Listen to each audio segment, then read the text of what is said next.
Quelqu'un veut entendre la parole de Dieu ce matin? 2 Timothée chapitre 2, versets 1er à 6. Lorsque vous l'avez trouvé, dites Amen. Permettez-moi de lire pour vous, s'il vous plaît. Toi donc, mon enfant, fortifie-toi dans la grâce qui est en Jésus-Christ. Et ce que tu as entendu de moi en présence de beaucoup de témoins, confie-le à des hommes fidèles qui soient capables de l'enseigner aussi à d'autres. Portez attention.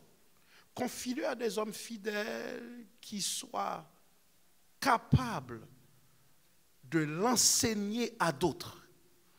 Souffre avec moi comme un bon soldat de Jésus-Christ. Il n'est pas de soldat qui s'embarrasse des affaires de la vie s'il veut plaire à celui qui l'a enrôlé. Il n'est pas de soldat qui s'embarrasse des affaires de la vie s'il veut plaire à celui qui l'a enrôlé. Et l'athlète n'est pas couronné s'il n'a pas combattu suivant les règles. Il faut que le laboureur travaille avant de recueillir les fruits. Que l'Église répète, que l'Église lise les versets 3 à 6. Tout le monde aux écrans en respectant les ponctuations, s'il vous plaît. 3 et 4.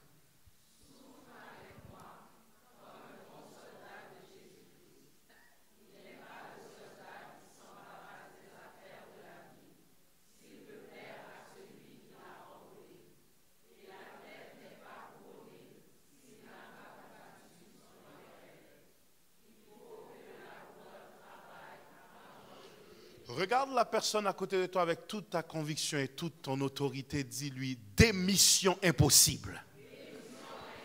Dis ça comme une personne convaincue. Démission impossible. Prenez place. Nous allons voyager lentement dans la révélation avec l'aide de l'Esprit Saint. Nous atterrirons avec énergie. Démission impossible. Les dernières paroles d'un homme sont d'une grande importance. On veut toujours savoir comment ont été les derniers moments sur terre des gens influents. Et si cela est possible, on aimerait même savoir quelles ont été les dernières paroles de cette personne à son fils, à sa fille ou à son frère. Voici ici cette épître de Paul à Timothée qui est sa deuxième lettre à son fils spirituel. Nous voici ici devant un testament spirituel. Répétez avec moi, testament spirituel. C'est un testament spirituel et un testament ministériel. Ce sont les dernières pensées d'un érudit, un enseignant de la parole, un implanteur d'église, un apôtre du Saint Évangile, un homme qui a servi Dieu, qui ne s'est pas servi du nom de Dieu. Voilà Paul, frères et sœurs, est au seuil de la mort, attendant son exécution. Devrais-je vous dire encore, il n'était pas coupable d'être voleur ou violeur. Il n'était pas coupable d'être anarchiste, il n'était pas coupable d'être tueur ou criminel. Il était coupable d'être oint. Son onction dérangeait. Tandis qu'il écrit ce testament spirituel, il n'est pas atteint d'un cancer. Il n'est pas couché sur un lit d'hôpital. Il est dans un petit cachot froid en prison à Rome. Il est traité comme un paria de la société. Attention, si tu demandes à Dieu plus d'onction, tu demandes plus de persécution. Si tu demandes à Dieu plus d'onction, tu demandes plus de confusion. C'est capital pour vous de comprendre qu'il est traité comme un paria de la société, un rejeté. 1 à 2 visiteurs viennent le voir de temps à autre et il a son matériel pour écrire. Il savait qu'il serait bientôt crucifié à cause de son dévouement à la cause du Christ Jésus. Mais voilà Paul qui est calme. Paul est confiant car il sait que lorsque cette vie se terminera, la vraie vie débutera car il sera avec son Sauveur. Et s'il y a une chose que nous devons savoir, frères et sœurs, alors que nous nous préparons à la rencontre de notre Dieu, lorsque vous savez comment vous marchez en Jésus, vous n'êtes pas effrayé à l'idée de la mort.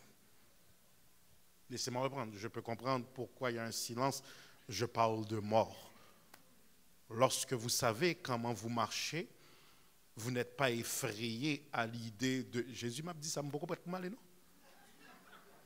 Son exemple m'a baillé, mais vous n'êtes pas effrayé à l'idée de partir, quoique vous ne voulez pas partir avant votre temps.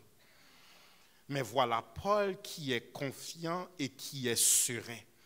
Il dit, pasteur Kenol, en 2 Timothée chapitre 4, versets 6 à 8, « Car pour moi, je sers déjà de libation. » Le mot libation signifie sacrifice.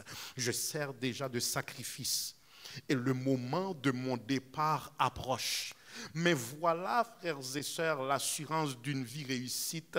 Minisbin, ce n'est pas lorsqu'on aura dit j'ai acheté ma maison dans le quartier de mon choix. Ce n'est pas pasteur Jimmy lorsqu'on dira j'ai conduit les voitures de mon choix. Ce n'est pas évêque Aramus lorsqu'on dira j'ai laissé des millions, des blocs ou des triplex à mes enfants. Le vrai succès sera celui d'une personne pouvant dire j'ai combattu le bon combat.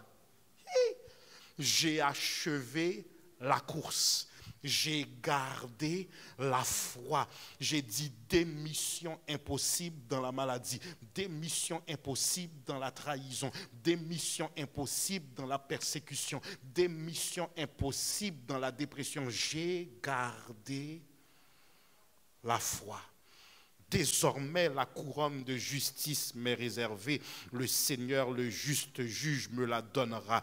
Et frères et sœurs, il dit non pas seulement à moi, mais encore à tous ceux qui auront aimé mon avènement. Plusieurs frères et sœurs chérissent une dernière photo qu'ils ont d'un proche. Ils font la relecture d'un dernier message texte. De temps à autre, ils s'assurent d'écouter le dernier message vocal que cette personne aurait laissé sur la boîte vocale. Ils veulent entendre et être réconfortés par la voix de ce Maccabée. Mes frères et sœurs, l'écoute du dernier message que laisse une personne chère est d'une importance capitale. J'imagine Timothée qui a sûrement dû lire et relire cette lettre personnelle, cette lettre intime, cette lettre touchante. Et ce n'est pas seulement pour son fils spirituel, mais également pour tous ceux qui ont été en Christ et qui seront en Christ. C'est une lettre personnelle à édification collective. Seigneur, j'aime ta parole. Une lettre personnelle à édification collective. Vous êtes une église intelligente, laissez-moi travailler, nous allons fêter la parole de Dieu dans quelques instants, mais il ne peut pas y avoir d'édification sans compréhension. Il est important de comprendre, frères et sœurs, que tout ministre de l'évangile se doit d'avoir un père spirituel. Une personne non redevable, même lorsqu'elle est ointe, est dangereuse. Laissez-moi reprendre. Quel que soit le niveau d'onction que tu as, si tu n'as pas une autorité spirituelle, tu ne devrais jamais être utilisé, car tôt ou tard, l'orgueil va te gagner. Une personne ne devrait jamais être sans autorité spirituelle, car les risques de dérapage sont énormes. Et même un père spirituel se doit d'avoir un père. C'est exactement ce que l'apôtre Paul était pour le jeune Timothée. Ce jeune Timothée était pasteur, mais par-dessus tout un fils spirituel de l'apôtre Paul, un compagnon de ministère de l'apôtre Paul. Il fut envoyé à l'église d'Éphèse pour corriger plusieurs hérésies, plusieurs erreurs doctrinales qui paralysait la croissance de l'assemblée d'Éphèse. 1 Timothée 1er, 3 et 4, je te rappelle l'exhortation que je te fis à mon départ pour la Macédoine, lorsque je t'engageai, Timothée, à rester à Éphèse, afin de recommander à certaines personnes de ne pas enseigner doctrine et de ne pas s'attacher à des fables et à des généalogies sans fin qui produisent des discussions plutôt qu'elles n'avancent l'œuvre de Dieu dans la foi. De ce fait, frères et sœurs, Timothée assura la charge pastorale à l'église d'Éphèse. C'est une épître pastorale. Lorsque vous approchez 1 Timothée, 2 Timothée, c'est théologiquement classifié comme étant une épître des épîtres pastorales. Répétez avec moi, épître pastorale.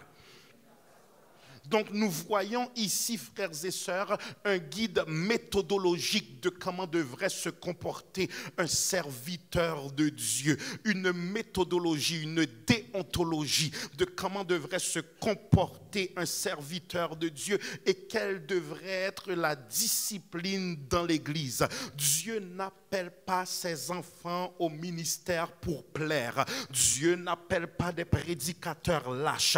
Dieu appelle des prédicateurs lorsqu'il voit le péché. Pasteur Axéus, il dit c'est péché. Lorsqu'il voit la paresse spirituelle s'emparer de l'assemblée, le prédicateur dit la paresse vous empare, entrez en consécration. Ça prend beaucoup de courage pour annoncer la parole de Dieu sans compromis. Parce qu'il y a des personnes qui mettent de grandes sommes dans les dîmes et dans les offrandes et qui pensent que ces sommes peuvent acheter le niveau de position qu'ils ont dans l'église malgré qu'ils ne marchent pas dans la sainteté. Est-ce que je peux reprendre? Ton argent ne peut pas acheter ta position dans l'église, quel que soit ce que tu donnes. Si tu ne veux pas marcher dans la sainteté, tu dois t'asseoir et mettre ta vie en règle. Dieu n'appelle pas des prédicateurs cupides, mercantiles ou lâches, sachant que le mandat de redressement doctrinal ne sera pas facile. Il dit à Timothée, je t'appelle à dénoncer le péché, je t'appelle à annoncer la vérité, et pour que tu n'aies pas peur, je te dis que personne ne méprise ta jeunesse, mais sois un modèle. Seigneur, j'aime ta parole. En d'autres termes, il dit que personne ne te voit pour ton âge biologique, mais qu'il soit intelligent pour discerner quel est ton âge spirituel. Il y a certaines personnes, vous avez peut-être 20 ans sur terre, mais vous avez déjà 70 ans dans l'esprit. Il y a d'autres personnes, vous avez peut-être 75 ans sur terre, mais vous n'avez même pas encore 15 ans dans l'esprit. Ce n'est pas parce que tu as vécu sur terre que tu t'es développé dans l'esprit. Et ce n'est pas parce que tu t'es développé dans l'esprit que tu es disqualifié sur terre à cause de ton jeune âge. Que personne ne méprise ta jeunesse, mais si tu veux avoir la voix au chapitre, sois un modèle. Je dis à quelqu'un, si tu veux être écouté, assure-toi que ta sanctification parle très fort. Si tu veux être écouté, assure-toi que ta consécration parle très fort. Si tu veux être écouté, assure-toi que ta pureté frappe très fort. Ta consécration et ta sanctification sont ta crédibilité. De ce fait, frères et sœurs, il lui dit que personne ne méprise ta jeunesse, mais je veux que ta conduite soit irréprochable. Ne sois pas intimidé par quiconque. Si Paul lui a dit ça, c'est que le jeune pasteur Timothée était victime de pression, de persécution et de sarcasme par plusieurs anciens d'âge dans l'église d'Éphèse qui étaient les bébés dans l'esprit. Voici Paul approximativement 2 ans après la première lettre à son fils spirituel. Il est en prison et il décrit cette dernière lettre. C'est une lettre de passation de flambeau. Une lettre de passation de flambeau. Dans cette missive, frères et sœurs, il étale son cœur, ses derniers désirs. Mon fils, sois fidèle à la parole. Regarde la personne à côté de toi, dis-lui, sois fidèle à la parole. Oui, c'est important pour nous de comprendre cela, frères et sœurs, car dans ce monde où les gens ne sentent plus le besoin de se marier pour expérimenter la sexualité, toi qui es en Christ, sois fidèle à la parole.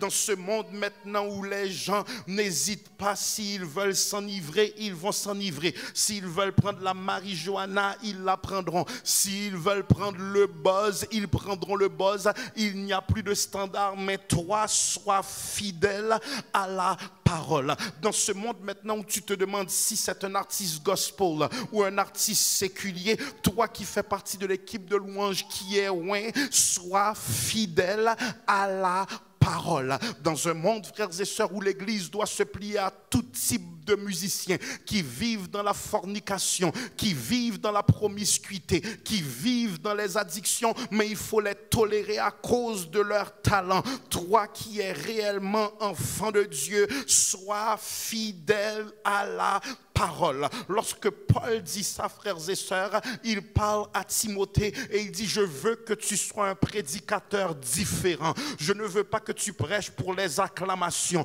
Je ne veux pas que tu prêches pour l'euphorie de la foule, mais je veux que tu aies le courage d'annoncer même ce qui est déplaisant, et je veux que ta parole soit présentée avec droiture, sans erreur doctrinale. Il lui dit en 2 Timothée 2,15: efforce-toi de te présenter devant Dieu comme un homme éprouvé, un ouvrier qui n'a point à rougir, qui dispense droitement de la parole de vérité. Oh Seigneur, j'aime ta parole, je sens la présence de Dieu ce matin. En d'autres termes, qu'est-ce qu'il dit? Il dit: je ne veux pas que tu sois un prédicateur qui parle au texte, mais un prédicateur qui laisse le texte parler. Est-ce que je peux reprendre? Je ne veux pas que tu sois un prédicateur qui amène tes idées au texte, mais je veux que l'esprit du texte maintenant fasse du ministère dans ta vie. Il y a beaucoup de personnes qui prêchent même lorsque la Bible est ouverte. C'est ton idée que tu as emmenée dans le verset, mais ce n'est pas le contexte. C'est ton idée que tu as emmenée dans le verset, mais ce n'est pas ce que l'Esprit de Dieu dit. C'est ta doctrine que tu essayes de forcer sur le texte, mais ce n'est pas ce que l'Esprit de Dieu dit. L'Éternel appelle en cette saison des prédicateurs. Léo dit: ainsi parle l'Éternel, c'est réellement ainsi parle l'Éternel. Léo dit: la bouche de l'Éternel a parlé, c'est réellement la bouche de l'Éternel a parlé. Tout le monde veut une caméra avec une plateforme Facebook, mais ce sont des ouvriers de courage que l'Éternel veut. Tout le monde veut qu'on prie, tout le monde veut un prédicateur sur Internet, mais Dieu appelle des prédicateurs qui dispensent droitement de la parole. Paul veut voir de Timothée qu'il est un ouvrier loyal à Dieu. Il le charge d'être un prédicateur courageux, un prédicateur formé, un prédicateur qui sera debout dans les derniers temps et qui annoncera la parole avec assurance. En 2 Timothée 3, 1er à 4, il dit: sache que dans les derniers temps, il y aura des temps difficiles, car les hommes seront égoïstes, amis de l'argent, fanfarons, hautains, blasphémateurs, rebelles à leurs parents, ingrats, irreligieux, insensibles, déloyaux, calomniateurs, intempérants, cruels, ennemis des gens de bien, traîtres, emportés, enflés d'orgueil. Est-ce que je peux entendre le CUM? Aimant le plaisir plus que Dieu. Aimant le plaisir plus que Dieu. Ayant l'apparence de la piété, mais reniant ce qui en fait la force. Et maintenant il dit: éloigne-toi de ces hommes-là. Lève tes deux mains, dis: je serai différent. Dieu appelle quelqu'un qui dans ces derniers temps a le courage de briller lorsque tout autour de toi est ténèbres, a le courage de briller lorsque ta famille est dans le compromis, a le courage de se dissocier lorsque tes amis vivent ou mènent un mode de vie atypique à tes valeurs. Dieu appelle quelqu'un cette saison. Seigneur, j'aime ta parole qui dit: si je dois aller seul, toujours m'a suivez-vous, mais le monde derrière d'homme, la croix devant j'aime. L'Éternel appelle quelqu'un cette saison qui dit: je resterai loyal à Dieu, quel que soit le prix à payer. Si amis m'ont quitté, m'apprête avec Jésus. Si job moi mettem dehors, m'apprête avec Jésus. Si famille m'pas comprendre moi encore, m'apprête avec Jésus. Si tout le monde voulait bloquer, m'apprête avec Jésus. Mais il pourra compter sur moi pour faire la différence en ces temps de la fin. Est-ce qu'il y a quelqu'un qui accepte en ces temps de la fin de répondre à l'instar de l'hymnologiste. La croix du Seigneur m'appelle. Prends ta croix et viens, suis-moi. La voix du Seigneur m'appelle. Prends ta croix et viens, suis-moi. Je réponds, Sauveur fidèle, me voici, je suis à toi. Trop souvent nous chantons, mais nous baillons menti. Parce que les maladies viennent, nous pas qu'à dire jusqu'au bout. Les épreuves viennent, nous pas qu'à dire jusqu'au bout. Les divorces viennent, nous pas qu'à dire jusqu'au bout. Les dépressions viennent, nous pas qu'à dire jusqu'au bout. Les satans fait nous grimaces, nous pas qu'à dire jusqu'au bout. Mais il y a quelqu'un qui dit, je suis prêt à payer le prix jusqu'au bout, je veux te suivre. Dans les bons, les mauvais jours. Il y a quand même quelqu'un ce matin au CUM qui dit, fais-moi Jean Ouvlé, façonnez-moi Jean Ouvlé, où tu voudras, je veux te suivre. Agneau de Dieu, conduis mes pas. Est-ce qu'il y a quelqu'un ce matin, n'importe Jean, ça y est, m'a fini dans mes mains. Seigneur, me décidé pour me finir dans mes mains. Tant couillon crayon, me voulais finir dans mes mains. Malgré mauvais jours, me voulais finir dans mes mains. Lève tes deux mains, dis Seigneur, m'a fini dans mes mains. De ce fait, frères et sœurs, c'est capital pour vous de comprendre qu'il dresse un portrait des jours mauvais. Et voilà, l'heure du grand voyage pour l'éternité approche. Et vous vous demandez, pasteur Bissi, pourquoi tu prêches long comme ça ce matin? Je veux juste que les gens du tour de l'île finissent de passer et après je vais vous libérer. Ou pas besoin de payer au pas en pile, ils sont juste 100 000 bicyclettes qui doivent passer sur la 8e. Amen. L'heure du grand départ approche. L'éternité frappe à la porte de Paul, mais comme un père spirituel responsable, il détaille une série de conseils à son protégé. Je me souviens, il y a 3 ans de ça, le tour de l'île passait sur la 8e avenue. Nous avons terminé un service à 9 h au CUM et il était minuit, on ne pouvait pas encore quitter. On devait faire allô à tous les cyclistes qui passaient. Ils étaient juste 40 000, nous fait allô de 9 h à minuit. Donc je suis un bon pasteur ce matin, m'a prêché jusqu'à temps trafic l'an passé. Sous pas dit amen, m'a prêché, sous dit amen, m'a prêché. L'heure du grand voyage approche et Paul est un père spirituel concerné et il donne une série de conseils qui seront utiles à Timothée pour garder son ancrage malgré les douleurs, les trahisons et les déceptions. De tous les conseils qu'il donna à Timothée, il lui donne comme conseil, souffre avec moi comme un bon soldat de Jésus-Christ. La fidélité à la vérité. Je veux que tu sois fidèle à la vérité. Je veux que tu sois capable de souffrir en comprenant que cette souffrance implique des jours mauvais, des jours difficiles, des jours de larmes, mais souffre comme ton sauveur a souffert. C'est capital pour vous de comprendre que le soldat, frères et sœurs, c'est un homme qui a une discipline d'entraînement. Il ne peut pas être en mauvaise forme. Il doit s'attendre à bien combattre. Il doit s'entraîner même lorsque la motivation n'est pas au rendez-vous. Il a une discipline pour être en forme. Frères et sœurs, le soldat, il a une routine quotidienne. Quelle est notre routine? 1 Thessaloniciens 5,17 de dire, priez sans cesse. Le soldat maintenant, il ne s'embarrasse pas des affaires de la vie. En d'autres termes, tu peux être dans l'armée et puis tu penses t'être embarqué dans l'armée parce que tu dis je m'entraîne, j'ai 120 000 $ par année, tous les avantages sociaux, mes enfants sont à l'école privée, j'ai une belle maison, j'ai une belle voiture. D'ailleurs, je suis dans l'armée canadienne. La seule chose qui puisse m'arriver, c'est une mission de paix. Je vais distribuer des bouteilles d'eau et du riz, soit dans un pays où il y a de la difficulté, ou bien je vais faire de la discipline en Haïti. Mais finalement, on te dit, après 18 ans que tu es enrôlé, il y a un appel. Et puis pendant que tu te prépares pour aller aider un pays tiers-mondiste, on te dit, non, là c'est en Afghanistan. C'est en Irak. C'est en Russie, c'est en Ukraine. Tu ne peux pas regarder le responsable de ton bataillon et dire, ben, en fait, moi, je vous rejoindrai dans 8 mois parce que ma femme vient de donner naissance. Laissez-moi jouir du bébé et je vous reviendrai. Tu ne peux pas dire, laisse-moi finir les rénovations de ma maison parce que sinon, boss Yvon pourra le frauder. Et puis, non, non, c'est un nom fictif, pas besoin. Si c'est tonton ou amandem, pardon, c'est prophétique. Mais c'est capital pour vous de comprendre, frères et sœurs, que le soldat ne peut pas juste décider s'il ira ou s'il n'ira pas. Lorsqu'il s'est enrôlé, son opinion ne veut plus rien dire. Mais plusieurs d'entre nous, nous voulons seulement être envoyés dans les missions que nous aimons et non pas dans les missions que Dieu nous donne.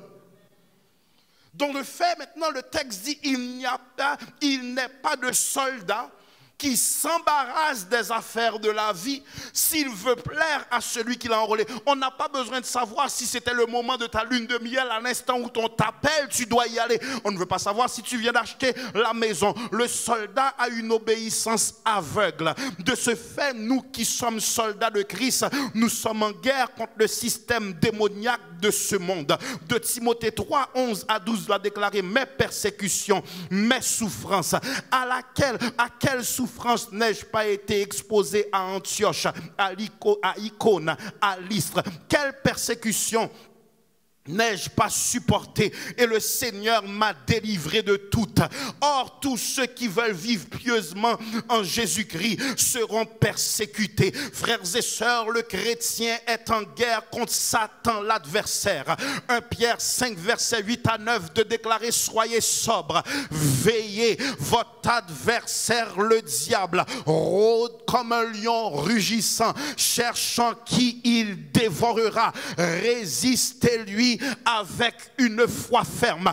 Tape la personne à côté de toi, dis-lui, c'est l'heure de te réveiller. C'est l'heure de te réveiller. Si t'es qu'on a prié 10 minutes, commencez à prier 20 minutes. Si t'es qu'on a prié 20 minutes, commencez à prier 1 heure de temps. Si t'es qu'on bat 1 heure de temps, commencez à bailler 2 heures de temps. Si tu lisais un verset, commence par lire un chapitre. Si tu lisais un chapitre, commence par lire 2 chapitres. Mais c'est l'heure de te réveiller, car nous sommes dans une guerre. Il est une sainte guerre. Il est un combat divin entre le ciel et la terre, entre le mal et le bien. L'Éternel appelle les soldats ce matin à se lever et comprendre que dans bataille ça, femme kembe pied général là, dans bataille ça, pas de droit distrait, dans bataille ça, femme représenter Jésus, dans bataille ça, femme élever le standard de l'évangile, dans bataille ça, femme dit debout sainte cohorte, soldats du roi des rois, tenez une main forte, l'étendard de la croix au sentier de la gloire. Jésus-Christ nous conduit de victoire en victoire. Il mène qui le suit. Frères et sœurs, je suis venu vous dire, bataille la marée, pingan déposer zamou, bataille la marée, pingan dénudé dans bataille là. Veillez, votre adversaire le diable rôde comme un lion rugissant. S'il rôde, c'est qu'il n'est pas à l'intérieur. Mais ce matin, quelqu'un doit être animé d'autorité pour dire Satan pape qu'à entrer la caille moi, Satan pape qu'à entrer dans petite moi, Satan pape qu'à entrer dans mariage moi, Satan pape qu'à entrer dans finance moi, Satan pape qu'à entrer dans santé moi, Satan pape qu'à entrer dans business moi, Satan pape qu'à entrer dans projet moi. Mettez baka, mettez péché, mettez Satan. Seigneur, j'aime ta parole. Est-ce que me prêcher toujours? Ah, ce matin, tu ne dis pas avance, tu dis pédale. De ce fait, frères et sœurs, c'est capital pour vous de comprendre que le soldat n'a pas le droit de s'attacher à l'amour de la vie, car à l'instant où il a plaidé allégeance à la patrie domine sur sa vie. Seigneur, j'aime ta parole. Savez-vous, un soldat qui réussit à la guerre, c'est quoi sa mentalité? Il se voit comme déjà mort. S'il sort de cette guerre, ce n'est qu'un bonus. Si je vis, ce n'est plus moi qui vis, mais c'est Christ qui vit. Est-ce que mon soldat matin en place ça? Le soldat ne peut pas s'attacher aux choses de la vie. Il est prêt à toute éventualité.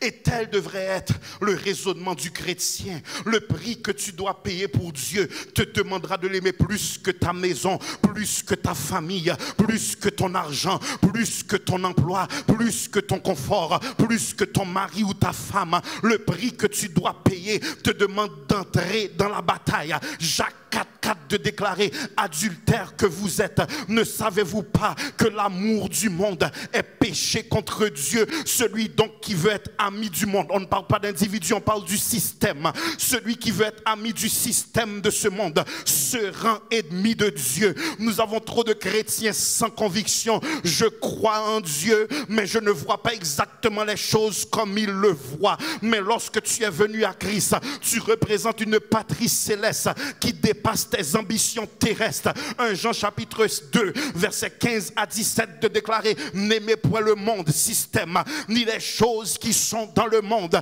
Si quelqu'un aime le monde, l'amour du Père n'est point en lui. Car tout ce qui est dans le monde, la convoitise de la chair, la convoitise des yeux et l'orgueil de la vie, ne vient point du Père, mais du monde. Tu dois arriver dans une dimension, et le texte dit: et le monde passe, et sa convoitise aussi, mais celui qui fait la volonté de mon Père demeure éternellement. On doit arriver dans une dimension où notre conviction chrétienne nous emmène à raisonner comme il se doit. Tu peux mettre, frères et sœurs, tout l'argent que tu veux dans ta maison, en un incendie, tout tombe. J'étais chez Maxi lundi, je magasinais pour faire une bonne action auprès de ceux qui viennent au service d'études bibliques. Je magasinais mes petits fromages, mes petits raisins, je magasinais les chips, les biscuits Christi, et tandis que je magasine, j'entends à l'intercom le propriétaire de la voiture ayant pour plaque REVBC: venez au service à la clientèle s'il vous plaît. J'ai dit oui. Et je me présente au service à la clientèle, ils disent: monsieur, on veut juste vous dire, un pot de fleurs s'est détaché d'un poteau et a frappé votre voiture. Je dis: mes amis, je n'ai pas de chance. Il dit: allez voir le véhicule s'il n'y a pas de dommages. Je vais voir et il y a une petite fissure sur le pare-choc avant. Et je leur dis ça, ils disent: ne vous inquiétez pas, nous sommes Maxi, nous nous occuperons de tout cela. Ma femme me parle et elle me dit: bé, tu n'as pas pris le numéro de la personne? J'ai dit: non, c'est le directeur du magasin et le chef du service à la clientèle. Il s'occupe de moi. Elle a dit: prends quand même leur nom. J'ai dit: ah chérie, tu t'inquiètes pour rien, c'est Maxi. Ils ont dit: inquiétez-vous pas, notre équipe vous appellera. Eh bien, pasteur Jimmy, pas poser une question. Il y aurait les vendredi dernier. Et puis il dit: monsieur, où étiez-vous stationné? On dit: pas comprendre une question, non? Où étiez-vous stationné? Pourquoi n'étiez-vous pas dans les stationnements avec les autres? J'ai dit: parce qu'il y a 8 voitures qui se mettent devant. Je me suis mis devant comme les autres voitures, je marche moins. Et l'agente aux assurances dit: nous ne sommes pas sûrs de pouvoir vous dédommager. J'ai dit: madame, reculez et puis passez-moi quelqu'un d'autre. Et puis elle dit: non, vous êtes en affaire avec moi. Et finalement de comprendre que moi-même qui t'ai en confiance que si c'est gros Maxi, je n'ai pas besoin de prendre non, mon nom, je n'ai pas besoin de ceci, cela. Mais Maxi dit: oh, pas dédommager. Et puis seul avocat, c'est Jésus. Vous imaginez, frères et sœurs, que si votre espérance est dans ce monde, votre maison peut brûler en un instant, les assurances trouvent toutes les façons de vous mettre responsable.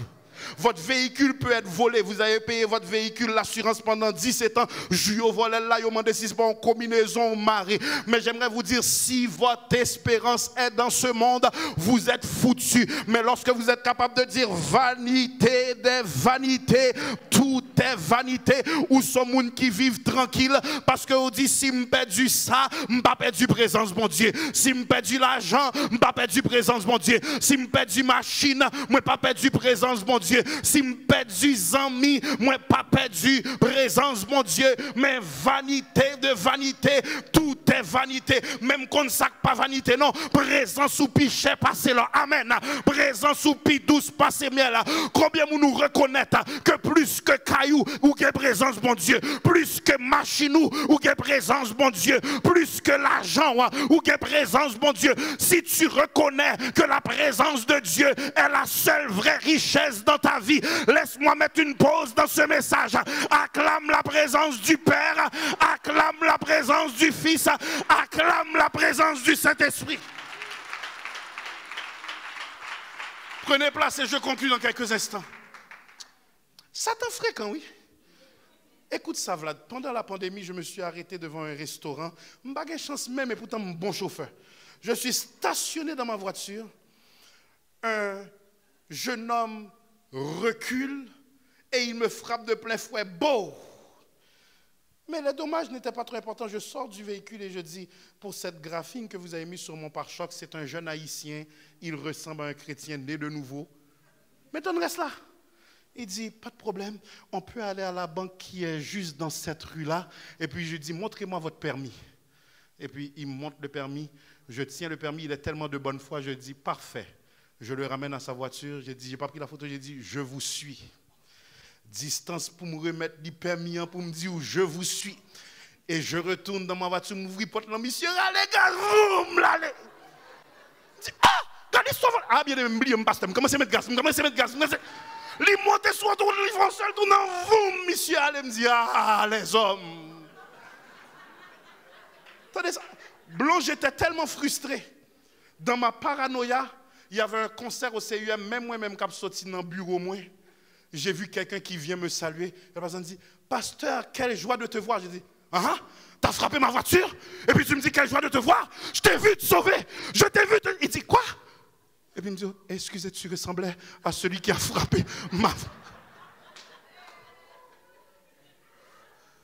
Vanité. Même moi, mon nom, l'église se lève.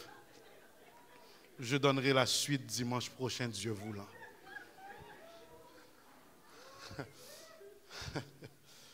Frères et sœurs, il est capital pour nous de comprendre que le Seigneur nous appelle à un engagement qui dépasse notre confort.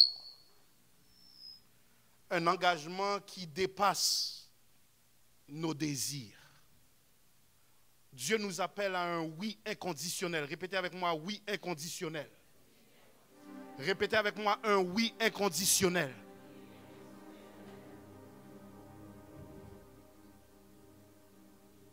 Et si Dieu te demandait un sacrifice qui demande relocalisation? Et si Dieu te dit la mission que je t'appelle à exécuter est en Haïti?